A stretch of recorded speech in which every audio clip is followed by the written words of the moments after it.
Hoy vamos a trabajar la sociedad colonial y sus características.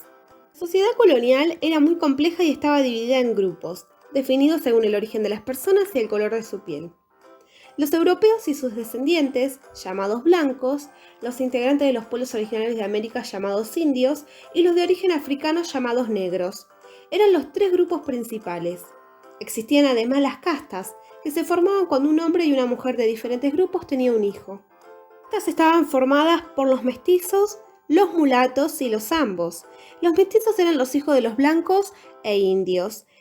Los mulatos eran descendientes de blancos y negros. Y por último, los zambos eran los hijos de los indios y negros. Estas divisiones establecían jerarquías sociales, es decir, que unos grupos estaban por encima de otros y tenían diferentes derechos. El grupo de los blancos concentraba el poder y gozaba de privilegios respecto de los demás. En la sociedad colonial era muy difícil que una persona cambiara de posición social. A continuación vamos a conocer las características de cada uno de estos grupos mencionados anteriormente que construían y dividían la sociedad colonial. Los blancos eran el grupo con mayor poder en la sociedad colonial. Los blancos nacidos en España, llamados peninsulares, tenían el privilegio de formar parte de la administración colonial. Eran propietarios de tierras y grandes comerciantes dedicados al comercio con España. Los criollos eran los blancos nacidos en América. No ocupaban cargos importantes, aunque sí participaban en los cabildos. Tampoco podían dedicarse al comercio exterior. En su mayoría, los criollos eran propietarios de tierras, haciendas y estancias, y se dedicaban al comercio interior, entre los grandes centros productivos coloniales. Los propietarios de minas eran por lo general peninsulares o criollos emparentados con familias españolas. Indígenas, llamados indios por los españoles, vivían en sus comunidades, aunque trabajaran en minas, haciendas o estancias.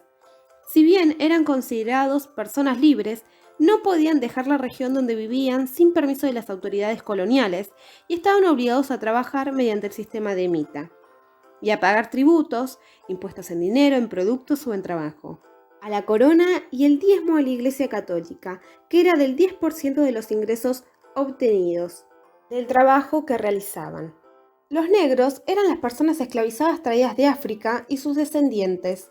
La mayoría de ellos trabajaban en las plantaciones, pero algunos eran esclavos domésticos que trabajaban en las casas de los blancos y en talleres artesanales urbanos. No eran libres, sino que se los consideraba propiedad de sus amos. En algunos casos, un amo podía declarar libre a un esclavo, que se convertía así en un liberto. Aunque los libertos no podían ser comprados ni vendidos, no se les reconocían los derechos que tenían los blancos. Las castas. Los mestizos zambos y mulatos que solían vivir en las ciudades eran trabajadores libres y no estaban obligados a pagar tributos como los indígenas. Se empleaban en el servicio doméstico en las grandes casas de los blancos o trabajaban en talleres artesanales, obrajes y en México también en minas. Muchos se dedicaban al comercio en las plazas y los mercados urbanos. Otros, en cambio, se ocupaban del transporte entre los distintos centros urbanos y en los puertos, como cargadores en los barcos.